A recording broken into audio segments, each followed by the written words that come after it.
السلام علیکم میرے پیارے دوستو، ملٹھی استعمال کرنے سے عمر میں اضافہ ہوتا ہے۔ ملٹھی کو دنیا کا اہم ترین پودا تصور کیا جاتا ہے۔ ملٹھی کی جڑ چوسنے کے بعد 12 دن تک بغیر پانی پیے انسان رہ سکتا ہے۔ بچہ رات کو سوتا نہیں ہے تو شہد چٹائیں۔ پانی کم پینے والے بندے کے گردے جلدی خراب ہو جاتے ہیں۔ سوتے وقت منہ سے پانی گرتا ہو تو جامن کھائیں۔ سنت کے مطابق بیٹھ کر پانی پینے کے فائدے: گردے خراب نہیں ہوتے، ریڑھ کی ہڈی مضبوط ہوتی ہے، دماغ کمزور نہیں ہوتا، دل کے وال بند نہیں ہوتے۔ اس سنت مبارکہ پر خود بھی عمل کریں اور دوسروں کو بھی دعوت دیں۔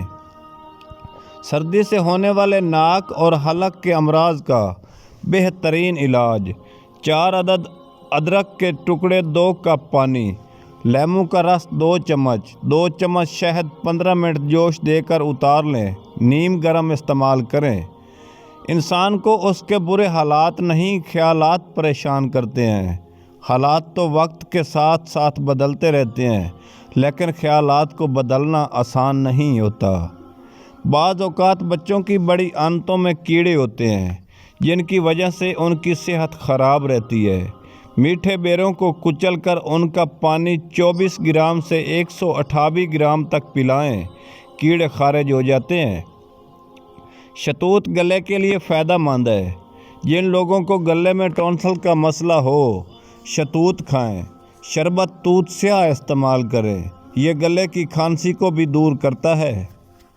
کائنات کا پہلا گناہ نہ شرک تھا نہ کفر، پہلا گناہ تھا کہ میں اس سے بہتر ہوں۔ ویڈیو پسند آئے تو ویڈیو کو شیئر ضرور کریں۔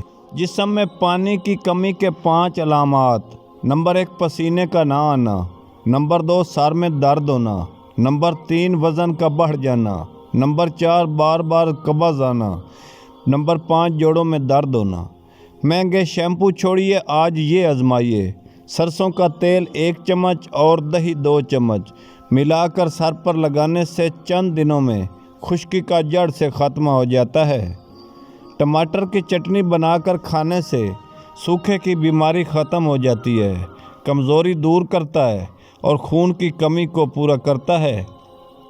گزری ہوئی زندگی کو کبھی یاد نہ کرنا، تقدیر میں جو نہیں لکھا اس کی فریاد نہ کرنا۔ جو ہوگا وہ ہو کر ہی رہے گا، تو کل کی فکر میں آج کی ہنسی برباد نہ کرنا۔ اگر ٹھنڈ لگ جائے تو 1 کھانے کا چمچ نیم گرم شہد اور 1/4 چمچ دار چینی پیسی ہوئی روزانہ دن میں 2 مرتبہ استعمال کریں، سانس کو صاف کرتا ہے۔ خراب گلے کے لیے بہترین چائے: 1 کپ پانی میں 2 چٹکی اجوائن ڈالیں اور ابالیں جب تک چوتھائی پانی نہ رہ جائے، پھر اس میں 1 چمچ شہد اور حسب ضرورت نمک ڈال کر پی لیں۔ بار بار پیشاب کی حاجت محسوس ہو رہی ہو تو 1 چھٹانک بھنے ہوئے چنے کھا کر اوپر سے تھوڑا گڑ کھا لیں۔ 10 دن تک لگاتار اسی طرح کرنے سے پیشاب کی تکلیف دور ہو جاتی ہے۔ چھوارا بہت گرم ہوتا ہے، چھاتی اور پھیپھڑوں کو قوت دیتا ہے، بلغم ختم کرتا ہے، سردی میں بہت مفید ثابت ہوتا ہے۔ ہاضمے کی دوا: کھانا کھاتے وقت اگر ہری مرچ کی چٹنی استعمال کی جائے تو کھانا جلدی ہضم کرنے میں مدد دیتی ہے۔ قوت باہ کے لیے خاص نسخہ جات: اسکند نگوری 8 ماشا لے لیں، ½ کلو دودھ میں خوب ابالیں۔ جب دودھ 1.5 پاؤ رہ جائے اس میں مصری ملا کر پی لیں۔ چند دیر اس طرح کرنے سے طبیعت میں قابو پانا مشکل